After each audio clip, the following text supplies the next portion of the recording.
Paz meus irmãos, estamos estudando a lição de número 8 da Revista dos Adultos. Tem o título A Resistência de Mardoqueu. O tema do trimestre é o Deus que governa o mundo e cuida da família, os ensinamentos divinos nos livros de Ruth e Esther para a nossa geração, revista comentada pelo pastor Silas Queiroz. O textual da nossa lição vai dizer: Então os servos do rei que estavam à porta do rei disseram a Mardoqueu: Por que transpassas o mandado do rei? Esther 3, versículo 3. Então, estaremos falando desses episódios nos quais Amã começa a ter raiva de Mardoqueu, porque Mardoqueu resiste a ele, ele não se curva a ele como ele esperava, ele se enche de ira e o pior, não só contra Mardoqueu, mas contra todo o povo judeu. Então, o diabo usa ele como instrumento na tentativa de acabar, de destruir todo o povo, querendo se vingar de Mardoqueu. Vamos ver aqui a resistência, vamos falar sobre esses dois personagens e sobre as características que o texto sagrado registra a respeito deles. A verdade prática: como cristãos, somos sujeitos a conflitos éticos, morais e devemos decidir sempre de acordo com a vontade e a orientação de Deus. O texto bíblico se encontra em Esther, capítulo 2, 21 a 3, capítulo 3, de 1 a 6. Esther, capítulo 2, 21.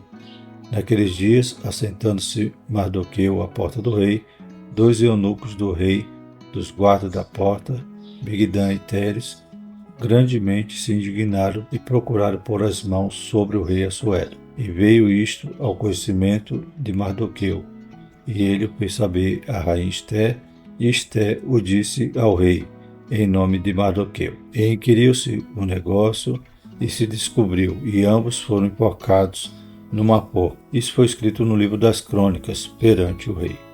Esther, capítulo 3, verso 1. Depois dessas coisas, o rei Assuero engrandeceu Amã, filho de Amedata, Agagita, e o exaltou, e pôs o seu lugar acima de todos os príncipes que estavam com ele. E todos os servos do rei que estavam à porta do rei se inclinavam e prostravam perante Amã, porque assim tinha ordenado o rei acerca dele. Porém, Mardoqueu não se inclinava nem se prostrava. Então os servos do rei que estavam à porta do rei disseram a Mardoqueu: Por que transpassas o mandado do rei? Sucedeu, pois, que, dizendo-lhe eles isto de dia em dia, e não lhes dando ele ouvido, o fizeram saber a Amã, para ver se a palavra de Mardoqueu se sustentaria, porque ele lhes tinha declarado que era judeu. Vendo, pois, Amã que Mardoqueu não se inclinava nem se prostrava diante dele, Amã se encheu de furor. Porém, em seus olhos, teve em pouco pôr a mão só sobre Mardoqueu, porque ele havia declarado o povo de Mardoqueu. Amã, pois, procurou destruir todos os judeus que havia em todo o reino de Assuero, ao povo de Mardoqueu. Glórias a Deus. Então a gente vê que a ira ali era realmente maligna, não queria apenas se vingar de Mardoqueu, mas agora intentava no seu coração destruir todo o povo judeu em todo o império, em todo o reino. Os objetivos da nossa lição serão tratar a respeito da descoberta de Mardoqueu acerca de uma conspiração contra o rei, abordar a exaltação de Amã pelo rei e relacionar a resistência de Mardoqueu com o ódio de Amã. Então a gente vai ver aqui dois contrapontos. Enquanto Mardoqueu livra ali o rei de uma ameaça de ser assassinado, mas depois no capítulo 3 a gente vê que Amã é exaltado, não sabemos porquê, mas Mardoqueu aparentemente é esquecido. Mas Deus estava no controle de tudo e providencialmente o que Mardoqueu faz será registrado no livro das crônicas.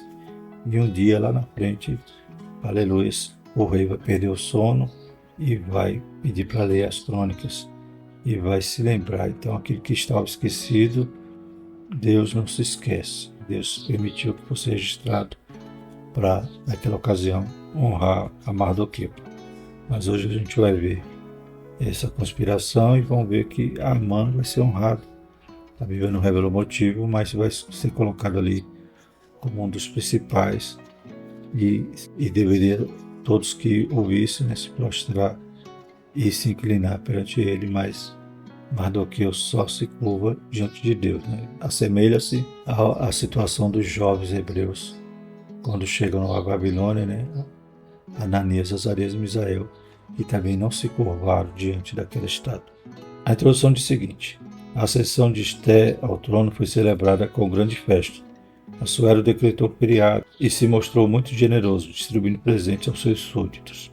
Mesmo na condição de rainha, Esté permaneceu obedecendo a Mardoqueu e não revelou a ninguém que era judia. Havia muito o que acontecer na corte: conspiração, inveja e tramas, e a história continua. Então, Esté, ela teve esse cuidado, né? Ela obedecendo ao seu pai adotivo, não revelou a sua nacionalidade, a sua origem. E isso, né, também foi, a gente vê que é um ato providencial que lá na frente, né, quando ela vai revelar que é judia, já é no sentido de dar livramento ao seu povo e pedir ao rei, então, que permitisse ali que seu povo fosse livre, né, da morte que Amã vai arquitetar, né, de todos os judeus ali do rei. Mas Mardoqueu, a gente vê aqui durante esse episódio que ele revela que é judeu, inclusive provavelmente para justificar porque ele não se curvava. E a gente vê a origem ali do ódio nascendo no coração de Amã, que vai desencadear, né, todo aquele risco, todo aquele momento de quase extermínio do povo judeu, né, porque o inimigo sempre tentou contra aquela nação e até hoje, né, já visto nos dias de Hitler, né, também nasceu ali no coração de Hitler aquele ódio por essa etnia, né, e hoje a gente vive dias que voltam, né, pessoas às vezes sem conhecer a história, sem conhecer nada, começam a odiar os judeus e nutrir esse sentimento antissemita, né? Que Deus nos ajude, mas graças a Deus Ele está no controle e aquela nação não foi exterminada e nem será, né? Está guardada até o dia do retorno triunfal de Cristo, louvado seja o Senhor. E a partir dali voltarão a ter, então, destaque mais uma vez na história, louvado seja o Senhor. Primeiro tópico: Mardoqueu descobre uma conspiração contra o rei. Primeiro subtópico: os bastidores do poder. Ambientes de poder costumam ser cercados de sentimentos facciosos. É da natureza humana caída alimentar discórdias, intrigas, ressentimentos, os quais, quando não dissipados, levam a terríveis tragédias. Nem o meio evangélico fica isento. Isto é da origem maligna e deve ser rejeitado pelo verdadeiro cristão, né? Então, inimizade, porfia, a gente vê que são obras da carne. E a natureza humana, tendendo ao pecado, acaba gerando todos esses conflitos, né? E principalmente nesse ambiente de poder. E, como diz o comentarista, até na igreja. Que Deus nos ajude e vigiemos, né? E que sejamos instrumentos de Deus para a bênção e não para dissensão ou para rebelião. Que Deus nos guarde. Nos dias de Assuero, 2 de seus guardas, Bigtã e Teres, ficaram muito indignados contra o rei e tramaram assassiná-lo. Mardoqueu trabalhava junto à porta do palácio e ficou sabendo do plano. Fiel ao rei, contou a Esté para que o avisasse, o que ela fez em nome de Mardoqueu, né? A gente vai ver mais à frente, então, que ela não omite, né? Ela diz que foi Mardoqueu e isso também vai servir mais à frente, como tem dito, né? Deus agindo ali de forma providencial para que fosse registrado esse fato. O fato de ter sido promovida a uma posição elevada não envaideceu Esté. Ela não se envergonhou do primo e nem aproveitou da informação para projetar ainda mais o próprio nome, né? Se ela não fosse uma jovem, né, uma mulher temente a Deus, talvez ela tentaria, né, se engrandecer com aquela informação e galgar, né, algum prestígio, dizendo que ela que descobriu o plano. Não, mas ela vai e, ao avisar ao rei, diz que foi Mardoqueu e isso vai ser registrado nas crônicas. Além de permanecer obedecendo a Mardoqueu, transmitiu ao rei informação, dando-lhe devido crédito. Esté 2:20 e 22, parte B. O segundo subtópico é a investigação. A atitude de Esté se revelou não apenas eticamente correta, mas também revestida de prudência. Embora possivelmente ela não imaginasse, houve uma investigação prévia para apurar a informação, descobrindo-se que de fato havia um plano homicida em andamento. Bigtã e Teres foram enforcados, Esté 2:23. Então, há necessidade sempre disso, né? De ser apurado. Muitos hoje ouvem uma informação, né? Ouvem uma denúncia e já acusa, já fica com raiva e já resolve tudo de forma precipitada, mas ali não houve uma investigação, né? Foi inquirido aquela situação e descobriu que realmente aqueles dois estavam tramando e, consequentemente, foram condenados à morte. Mardoqueu certamente buscou certificar-se da conversa que ouviu antes de transmitir a Esther. O rei, mesmo ouvindo da rainha, teve o cuidado de apurar a informação. É uma questão de justiça. Nesse ponto, Assuero agiu como um líder sensato e não exerceu o poder de forma precipitada. Mesmo sendo confiáveis as fontes, como o caso Mardoqueu e Esther, sua própria rainha, é conveniente que se busque comprovar toda acusação para não cometer injustiça. Êxodo 23:7, Provérbios 17:15. Agir com base apenas no ouvir dizer estimula a fofoca e torna o líder suscetível à manipulação. Se tomar decisão apenas ou ouvir algum bajulador, alguma fofoca, esse líder fica vulnerável. Então é muito fácil movê-lo, ou seja, só trazer uma notícia de alguém, ele de forma precipitada não a vai apurar e vai agir de forma injusta. Então o líder fica uma marionete na mão dos bajuladores. Terceiro subtópico, o registro dos fatos. Desde a antiguidade era costume registrar os fatos ocorridos no cotidiano das cortes. As crônicas do rei ficaram arquivadas para serem consultadas. Esther 6:1. O ato de fidelidade de Mardoqueu e a importância que teve para o rei e seu reino ficaram registrados. Com ou sem registro humano, devemos sempre fazer a vontade de Deus, sabendo que diante dele todas as nossas obras estão escritas. Salmo 139:16, Hebreus 4:3, Apocalipse 20:12. Então é claro que Mardoqueu não pensava que aquilo ali ficaria registrado. Ele fez por fazer, por fidelidade ao rei e por ser um homem temente a Deus. Mas, ainda que não ficasse registrado, Deus não esquece.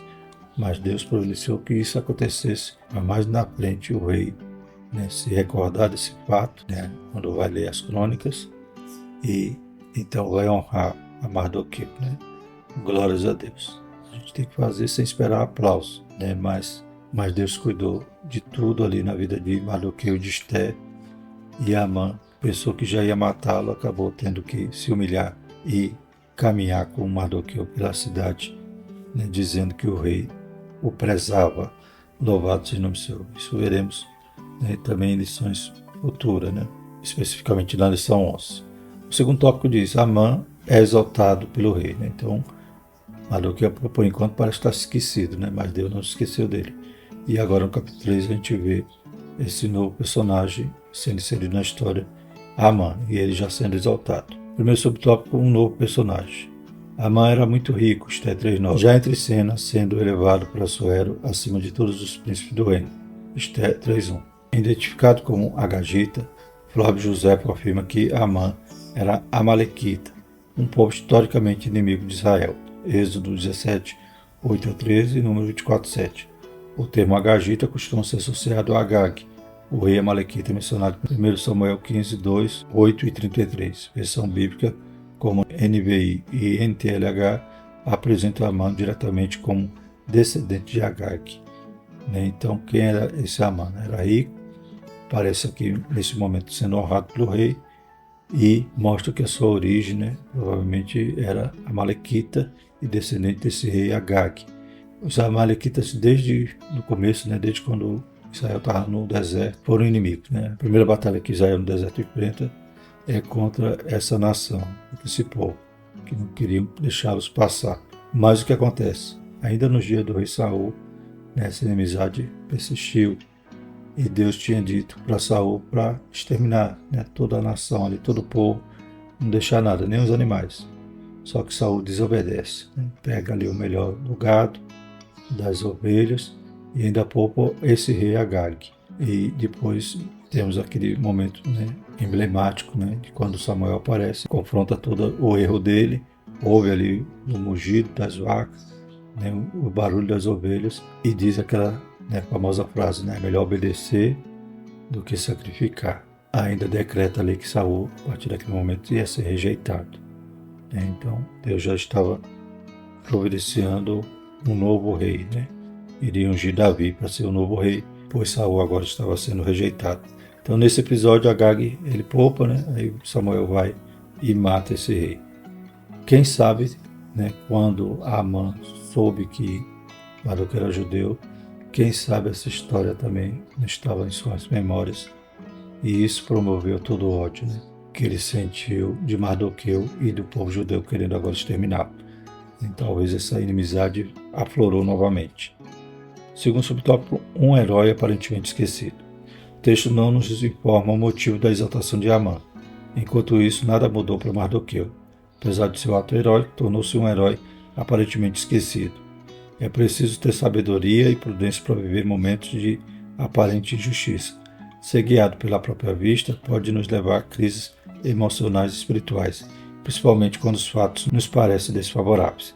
Asaf quase se desviou, olhando para a prosperidade dos ímpios. Salmo 133, 2 a 17.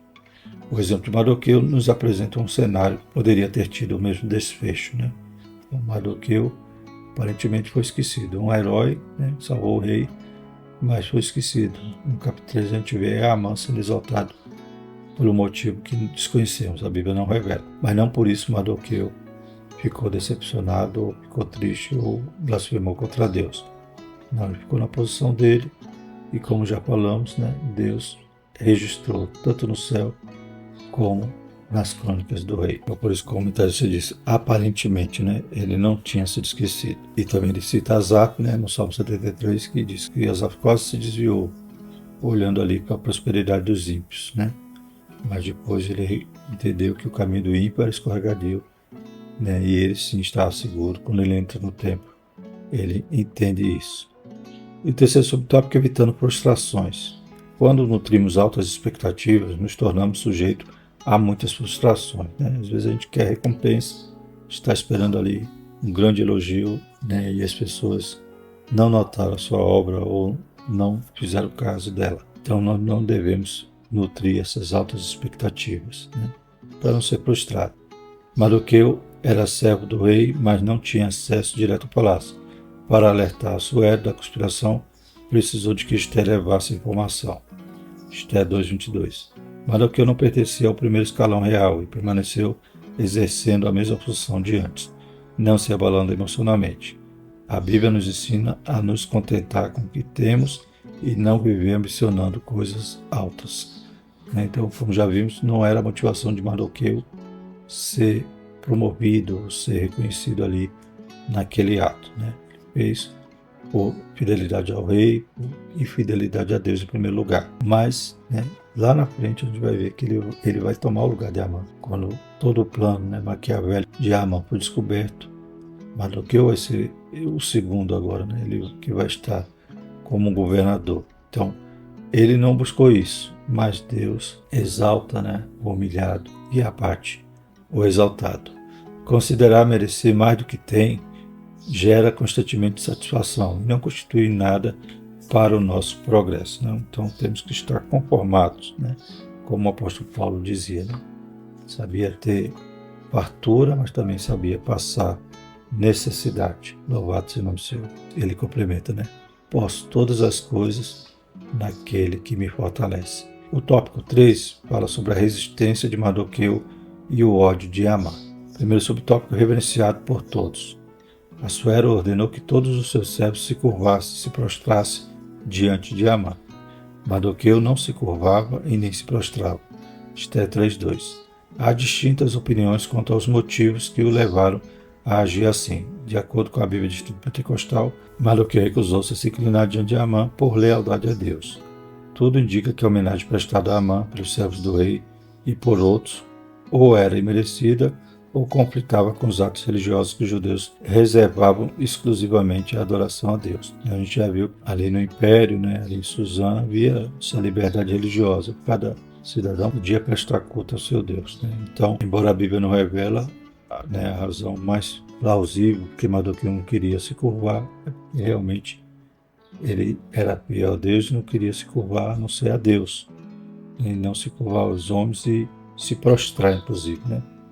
Daí Mardoqueu não concordar em curvar-se e prostrar-se diante de Amã. Os 3 companheiros de Daniel evidenciaram a mesma convicção, né? Já citamos Ananias, Azarias e Misael, que não se curvaram diante da estátua. Então, provavelmente, né, a explicação mais plausível seria isso, né? Aquele ato, aquela prostração conflitava com os atos religiosos que os judeus reservaram exclusivamente à adoração a Deus. E o segundo subtópico diz a condição de judeu. O texto bíblico sugere que havia mesmo um motivo religioso para a conduta de Mardoqueu, né? Depois da insistência dos servos ali perguntar por que Mardoqueu não fazia, Mardoqueu vai dizer que não fazia porque era judeu, conforme o texto, né? Ele ficou um tempo calado, né, sem responder. E no versículo 4 diz: sucedeu, pois, que dizendo-lhe eles isto em dia, né, então todo dia eles cobravam porque Mardoqueu não se curvava. E não lhes dando ele ouvido, né, o fizeram saber a Amã, para verem se as palavras de Mardoqueu se sustentaria, porque ele lhes tinha declarado que era judeu. Provavelmente Mardoqueu disse: eu não vou me curvar porque eu sou judeu e eu só me curvo ao Deus vivo. Glórias a Deus, né? Então essa condição foi declarada e chegou aos ouvidos também de Amã, com a informação de que Mardoqueu não se curvava. Então, depois do servo do rei lhe questionarem algumas vezes porque não cumpria a ordem de Assuero, sua única resposta foi que era judeu. A notícia chegou a Amã, que também ressaltou a origem judia. O Agagita, né? Então, o Agagita, descendente desse rei Agag, que é Amalequita, encheu-se de furor e não apenas contra Mardoqueu. Seu ódio foi excessivo a todos os judeus, os quais planejou destruir por completo. Esther 3, 4-6. Amã não seria o único a almejar o extermínio de todo o povo judeu, né? E muitos surgiram durante a história, né? Antíoco Epifânio, imperadores romanos, né? O general Tito, muitos queriam exterminar o povo judeu, mas nenhum conseguiu, né? E hoje, no dia de hoje, Irã, Hamas, então a gente vê também as nações ali árabes, muitos têm ódio dos judeus e querem destruí-los, mas uma nação pequenininha, do tamanho do nosso estado, Sergipe, né, tem resistido e é potência no mundo e temida pelas outras nações, né? Como isso pode acontecer se não for a mão de Deus ali, né, guardando aquele povo? Glórias a Deus. E outro fato que é interessante é que a gente vê o conflito lá no dia de Samuel de Saul, que era da tribo de Benjamim, contra o Agag, que era Amalequita. E aqui mais uma vez também parece até que existe nesse conflito de forma igual, né? Porque Mardoqueu era benjamita e Amã era Amalequita, descendência desse rei Agag. Terceiro subtópico, inimizades intergeracionais, né? Exatamente isso que eles estão dizendo. Além de se sentir ferido em seu orgulho, é possível que Amã estivesse agindo movido por uma inimizade intergeracional. Flávio Josefo diz isso, que confirmaria sua descendência de Agag, o rei Amalequita, morto por Samuel, 1 Samuel 15, 32 e 33. A Bíblia relata alguns episódios de vingança entre famílias, como no caso dos filhos de Jacó, que mataram os siquemitas por causa do ultraje feito a Diná, filha de Lé, né? Diná foi estrupada, e Levi e Simeão, né, intentam ali a vingança e cumprem a vingança contra o povo de Siquém. Além da Bíblia, a história secular apresenta inúmeros exemplos desses conflitos alimentados e repetidos ao longo de muitas gerações. Não muito longe de nós, em solo brasileiro, são conhecidas histórias de perpetuação de violência por disputas econômicas, geralmente por terra ou ofensas morais. Que Deus guarde nosso coração de toda inimizade e porfia. A vingança não nos pertence. Como filho de Deus, devemos perdoar e buscar a paz. Mateus 5,9, Romanos 12, 18 e 21, Hebreus 12, 14. Né? Então, no mundo, a natureza humana guarda, né, esse rancor e passa de geração em geração. Famílias, né, praticam a vingança, né, coisas de avós, de pais, e os filhos, né, carregam esse fardo e acabam sem perdoar, trilhando esse caminho da vingança, né? Mas o crente não. O crente tem que orar para os inimigos. Se o inimigo tiver fome, tem que alimentar. Se tiver sede, tem que dar água, né? Então, o cristão é uma outra via, né? Não pode agir conforme a nossa natureza pecaminosa. Conclusão. Uma das aplicações práticas da inteligência espiritual é não nos deixar iludir com a natureza humana. Colossenses 1,9 e Jeremias 17,5. Embora não devamos viver desconfiado de tudo, de todos, também não podemos deixar de ser prudente e ignorar a malignidade do coração humano. Mateus 10, 16, 15 e 19. O maligno pode suscitar ódio contra nós de onde menos esperamos, né? Então nós não temos inimigos. Não é para termos inimigos, mas às vezes alguém é usado pelo diabo e acaba se tornando nosso inimigo, com raiva, querendo nos destruir, né? Mas enquanto estivermos habitando os esconderijos do Altíssimo, né? Somos bem guardados. Nosso Deus, nosso guarda, não dormita. Louvado seja o nome do Senhor. Mardoqueu experimentou isso, né? Então experimentou esse ódio maligno, terrível ali contra ele e contra o seu povo. Precisamos estar atentos e revestidos de toda a armadura de Deus, para que possamos resistir e vencer o mal. Nossa luta não é contra carne e sangue. Efésios 6:11-16, Romanos 13:12. Amém, irmãos? Então, Mardoqueu resistiu, foi fiel a Deus, ficou na sua posição, e depois Deus vai, então, honrar e, né, aquele propósito de Esté estar ali no trono, chegar até o trono, vai se cumprir ali o propósito de Deus, que é dar livramento a todo o povo judeu espalhado em todo o império. E a próxima lição é a conspiração de Amã contra os judeus. A gente vai ver esse ódio começando agora a tomar forma e Amã, então, querendo executar essa vingança terrível. Mas Deus é fiel e não permitiu isso. Glórias a Deus, que Deus continue também nos guardando, livrando de todo mal. Vamos orar, agradecer ao Senhor, maravilhoso Deus, mais uma vez te louvamos, Pai, por essa lição, Pai, pela Tua palavra, pela Tua revelação, que nos mostra, Pai, como o Senhor tem cuidado de nós, como o Senhor cuidou do povo de Israel e tem cuidado até hoje. E da mesma maneira o povo de Deus, Pai, está debaixo do Teu controle, está debaixo da Tua guarda, do Teu zelo, Pai. Aleluia, obrigado, Senhor Jesus. Também nos ajuda a fazer a Tua vontade, a dar testemunho, Senhor Jesus. A estar, Pai, aleluia, sendo fiel, Pai, aleluia, não esperando recompensa dos homens, mas sim as recompensas de Deus. Deus poderoso santo, abençoa a Tua igreja, nos dá uma escola dominical cheia da Tua graça, do Teu Santo Espírito, possa ser o nosso mestre, possa mover os corações dos alunos e dos professores, em nome de Jesus. Nós te louvamos e te agradecemos. Amém. Que a graça do nosso Senhor Jesus Cristo, o amor de Deus e a comunhão do Espírito Santo permaneça sobre nós, hoje e para todo sempre. Amém.